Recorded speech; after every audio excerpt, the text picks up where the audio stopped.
can't believe we're doing this again, a third time. 3 babies. Today we are going to be talking about baby number 3. Baby 3. This is insane. I seriously cannot believe that we are doing this for a third time. Our first daughter, Madeline, just turned 2, and honestly, if you've been with us for a while and you've been watching our vlogs for a while, then you know she is a wild child. I actually was going to be getting ready to either A, have my tubes tied, or B, get a uterine ablation, which is like where they scar up the inside of your uterus so you can't grow any lining, both of which are permanent forms of birth control. I was actually going to be getting one of those done because Madeline was such a difficult baby. She was so difficult that we were just like, not doing it again. We're not having any more kids. We're just gonna leave it at her, and that's going to be it.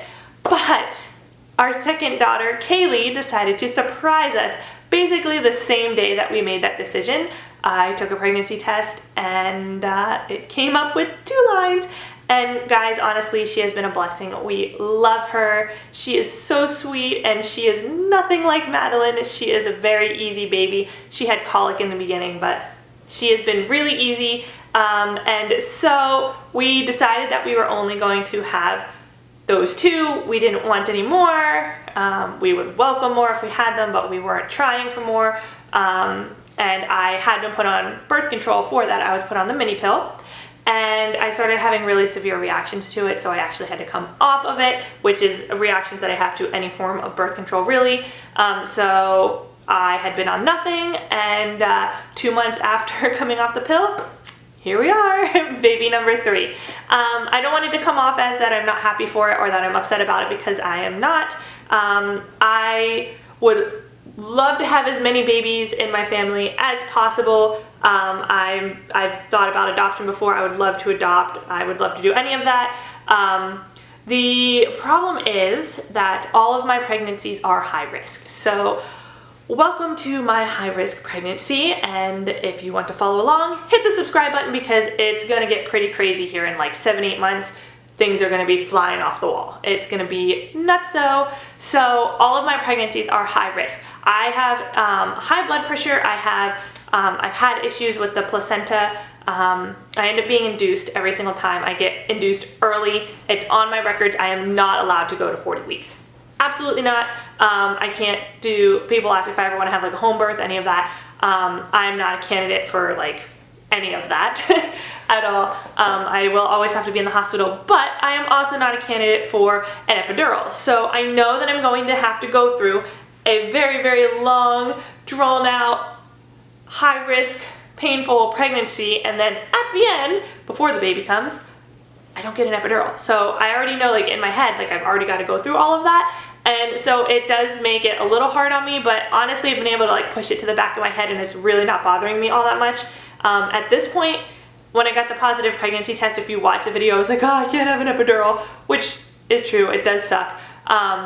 But on the other hand, I've already done it twice. What's a third time gonna do, right? I mean, honestly. So guys, to top all of this off, my first daughter just turned 2, my second daughter just turned 10 months, and this baby will be 18 months apart from my second, and 2 years and 9 months apart from my first. So I will have 3 under 3, and guys, I will be 29 when I have this baby. So I will have 3 under 3 under the age of 30. Life is going to be crazy. So with all of my pregnancy videos, I always like to read the information from the Bump app. I really like all of the information it gives you, and I like to give you guys the updates on that, because a lot of you that are watching this are either A, following for my pregnancy, or B, following because you are trying to relate your symptoms to somebody else's symptoms. So I'm going to go ahead and let you know, if you are 4 weeks pregnant, this is where you are in your pregnancy. Baby at 4 weeks, baby is 0.04 inches and is the size of a poppy seed. The ball of cells is splitting into an embryo, your future child, and a placenta. Baby's neurotubes and building blocks of the spine, brain, and backbone is already formed. The amniotic sac and fluid are forming into protective cushioning for your baby. At 4 weeks, your baby, now known as a blastocyst, is practically microscopic, a teeny ball of cells. Baby's busy settling into his or her new home, your uterus, prepping for all of the crucial development that's happening over the next 6 weeks. And then it goes in to say, congratulations, this is mostly when you find out is when you've missed your period. So there's a big long thing on that. If you don't have the Bump app, and by the way, this is not sponsored, I'm like not sponsoring the Bump app, but if you don't have it and you want to get it, it's really cool because they've actually added, this was not in my first pregnancy, it started in my second pregnancy, but they've actually added a 3D model of what the baby currently looks like. It's kind of creepy, but it's kind of cool at the same time. So the next section is my body at 4 weeks. There's a chance you don't feel any different at all, but brace yourself. Nausea, vomiting, and everything else may occur in the near future. Bloating, thanks to the pregnancy hormones, progesterone, mild cramping, and mild bleeding. Don't worry if you are bleeding. It is totally normal as the baby implants into the wall of your uterus, and mood swings caused by your fluctuating hormones, because we all know about those. All right, guys, so that is kind of where I'm at as far as the length of the pregnancy. I am only 4 weeks pregnant. I have only told a couple of people. I've told my best friend Alexis, she was the first one to find out. She was with Madeline too, and then Danny was the first one to find out with Kaylee, and he didn't want anybody to know for whatever reason, and I should have just called her first and told her anyways, because this time when he said don't tell anybody, I'm like, I already told Alexis. So I already told her. Some of the people that I go to school with and other people that like don't know my family who can't really spoil the secret, they also know, but I had to let my school know because I was supposed to student teach in the spring, and I can't really fit that in now, so I have to postpone my student teaching. I am working on a master's degree in special education, and I don't have my teaching certification, so I have to student teach. Anyway, that's a story for another time. But so there are a few people here and there that know, but our families do not know yet, and you guys don't know yet, but you will. As far as symptoms go, before I took the test, it felt very much like Madeline's pregnancy. Madeline and Kaylee's pregnancy both felt totally different, but this feels a lot more like Madeline's pregnancy, so hopefully we don't have like this super hyper child that never ever sleeps like Madeline, but if we do, we do. So what happened was I had been tracking my cycle. I used the Kindera app. I love the Kindera app on my phone. It's my favorite. I was actually in a commercial for them before because I love it so much. Also not sponsored. But anyway, I was tracking my cycle on the Kindera app, and I track everything. I track how I feel, I track fluid, what I'm eating, if I'm getting positive ovulation tests, my temperature, everything. I literally track my whole body. And the reason for that is because I have really irregular cycles, and we just never know where I'm at in my cycle. And since I wasn't on the birth control to help with that, that was the main reason why I was on birth control, was to control that cycle. Since I came off of it, we didn't really know. I could have a 15-day cycle or a 50-day cycle. We don't know. And so I had been doing my temperatures, which if you're taking your temperatures, you don't know that you've ovulated until after you've ovulated. So you take your temperature, once your temperature spikes, then you're like, oh, I already ovulated. So you know, there's that. And then with the OPKs, the ovulation predictor kit tests, you will get a positive on that, and then anywhere between like the next 12 and 24 hours is usually when you ovulate. It can be a little bit later than that. But they're supposed to like progressively get darker, and so I was taking them, and on the day that this whole thing happened, it came out negative in the morning, like totally negative in the morning, and then like 6 hours later it was like totally 100% positive. And so it just went from no warning to, hey, you're ovulating, and so we kind of fell into that window. And I started having some cramping, I started having heartburn, I started having my headaches and my migraines again.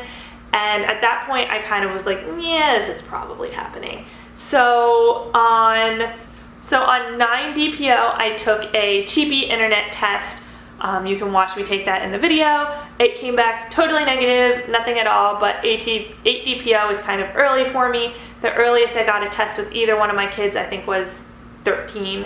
I think it was 12. Was it 12? I think it was 12 DPO for Maddie and 13 DPO for Kaylee, or flip-flop. But anyway, I would take them at 8 DPO with them as well, but I never got a positive. And then, yeah, so, and 9 DPO. 9 DPO, negative, never had a positive. Then the next day is when I took another cheapie, and then I took like the clinical guard one, which is supposed to be like the best of the cheapie. And that one came back with a very, very, very faint line. And so I didn't know, like, I know every line, any line at all means that it is positive, but at the same time, if you've had this happen to you, you're like, is it positive? Is it really positive? Or are you just seeing things? You could barely see it on the camera if I took a picture. You couldn't see it on the camera in video at all. If I focused in really well on this camera, you could see it. If I took a picture with my phone or anything else, you couldn't see it at all. So I didn't know what to do, and I'm like, okay, so I had to go to class. Danny worked until 8 p.m. I didn't know what to do, and so I went to my class, and after class I went into Target and I got first response test, and I came home and I told Danny that it's time to take the pregnancy test for the YouTube video, and we took it, and the first response came back positive, and my internet cheapie actually had a line on it that time. So we ended up getting that, but then I took one the next day and it got fainter, which really made me worry, because I was worried that then I was going to have a chemical pregnancy, or that I was going to miscarriage or miscarry or anything like that. And so I've been taking them, and they're getting darker, slightly darker. They're not like really, really getting darker, but there is a progression, so I'm happy that it is getting darker. If it was continuing to get lighter, then I know that that would be the end. And so I'm crossing my fingers that doesn't happen. Nobody ever wants to have a chemical or a miscarriage or a stillbirth or anything at all. None of that. So we ended up getting the positive, and then really the next day is when like more of the symptoms started coming in. And I don't know if that's just because now in my head it's like, oh, I'm pregnant. I know I'm pregnant. Let's just start acting out all the symptoms, or, you know, whatever. So let me go ahead and start at my really early pregnancy symptoms. So let's see, for DPO, I had a stomach ache, and oh, my thyroid area, I don't know if it was actually my thyroid, but like right here, just for this one day, was like so swollen. I couldn't eat. It was really bad. I couldn't eat, I couldn't swallow. It was really, really painful. Then I started having really bad allergy symptoms and sneezing a lot. This was on a Thursday. So this was Thursday, October 11th, 20 days into my cycle for DPO. So the allergy symptoms is a huge one for me. I always I don't know if you can even tell, but throughout the entire pregnancy, it will be like I'm having really bad allergies or I have a cold. It's just how it is. Both the pregnancies, it's just my sinuses freak out, and allergy medicine doesn't help. The next day, so day 21, and let's see, day 21, 5 DPO. I started having heartburn, which was one of the first indicators with Madeline, and it was insane heartburn. This wasn't as bad as Madeline, but I didn't really have the heartburn with Kaylee until the end. So the heartburn started around noon, and then around the same time I started having cramping and stomach pains again. The next day, day 22, on day 22, 6 DPO, I said again that I had really bad allergies and my nose just felt super itchy. I had a really long class at school. It was a PE workshop. It was like an 8-hour college class on physical education and how to integrate it into a classroom. So I was there all day. It was a cold room and we were up and moving around. Then around 8 p.m. I started having cramping again, and it was really sore, and it felt like when you're gonna have diarrhea or really bad gas, you just it hurts and it's twisting and it's knotting, and it felt like that, but I didn't actually have any gas or any diarrhea. It just felt like I needed to explode. And that's really the only way to put it. Cycle day 23, 7 DPO. We went to the Pennsylvania Renaissance Fair. We did a lot of walking. It was very, very cold, and I started having heartburn while we were there. I also ended up having really weird dreams. I had one where I was like watching animals go through like a meat processing plant, where they basically start out as an animal and on the other end they pop out as a package of ground beef.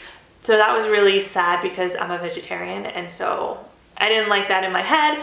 But the whole time I knew that it was a dream. Like in the dream I knew like, hey, you're sleeping, this isn't real, which is really weird, really weird. I also had a dream that I was being arrested for really, really bizarre things. I don't remember what any of the things I was arrested for were, but I just remember that I was being arrested for really weird things. I didn't write any notes for the following day, but cycle day 25, which is 9 DPO. This was the first day that I took a pregnancy test. I was having stomach pains at night and really bad lower back pain that started around 6. I started having heartburn after dinner, my sinuses were swelling, and I had a really bad headache. Then the day that I got the positive test, which was 10 DPO, I had horrible allergy symptoms as soon as I woke up. Like as soon as my eyes opened, I felt like I was dying. Swollen sinuses, hard to breathe. That's really about it for that day. 11 DPO, I didn't write any notes. And then 12 DPO, day 28, I said that I was really hungry all day long. So hungry, terrible allergies, can't breathe again, sneezing all day long, coughing, and really exhausted. So as far as everything else goes, I am holding up okay. My blood pressure has been fine. I am really, really tired. I do randomly just get hungry. I can eat a lot and then be starving 2 minutes later, or I can eat a little bit and not be hungry for the whole day. Kind of weird. I haven't been like super nauseous or any of that. I haven't really had any mood swings or anything. Right now I just feel like myself. If I didn't get the positive pregnancy test and I still felt like this, I wouldn't have thought much about it anyways. I don't feel much different than any other day, to be completely honest. I got my first OB appointment set up. It is on November 19th. I will be 8 weeks and 2 days, and I do not believe I'll get to see the baby at that point. They have an ultrasound in the doctor's office that I go to, but it is like, I don't know, it's probably like the first ultrasound ever made. It is really old, really old. And so they always schedule us at a, it's called maternal fetal medicine, at a different office that's actually closer to home. It takes me an hour to get to my OB, but it'll take me like 10 minutes to get to this office with the ultrasound. So I will end up going there a lot for all of my ultrasounds, and we'll get to see the baby then. So the last time we did this, I went in at 8 weeks, and it was like a 2 or 3 week waiting period before you could get in. And so I think we saw Kaylee, she was 10 or 11 weeks, and when I had Maddie, I want to say she was like 9 weeks and something, like 9 weeks, 4 days or something when I finally got in with her, because there was just such a long waiting list to get in. So I don't know when I'll have my first ultrasound, but crossing my fingers, everything is really good. The things that I always have to look out for is that I am highly susceptible to tubal pregnancies. I have not had one, thankfully.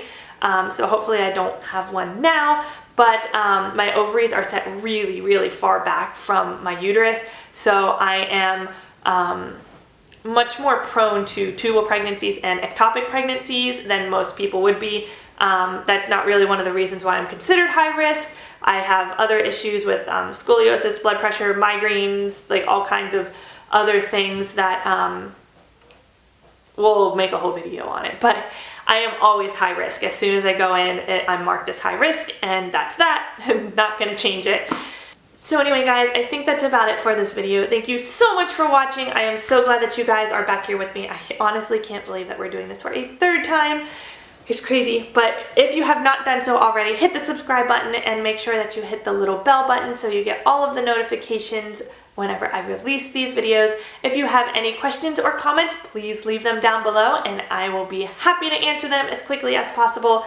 If you are also anywhere around the same area as me, 4 weeks, let me know what your symptoms are, how you're feeling, And yeah, I think that's about it. So anyway, guys, thank you so much for watching, and I will see you in the next one for my 5-week update. Bye!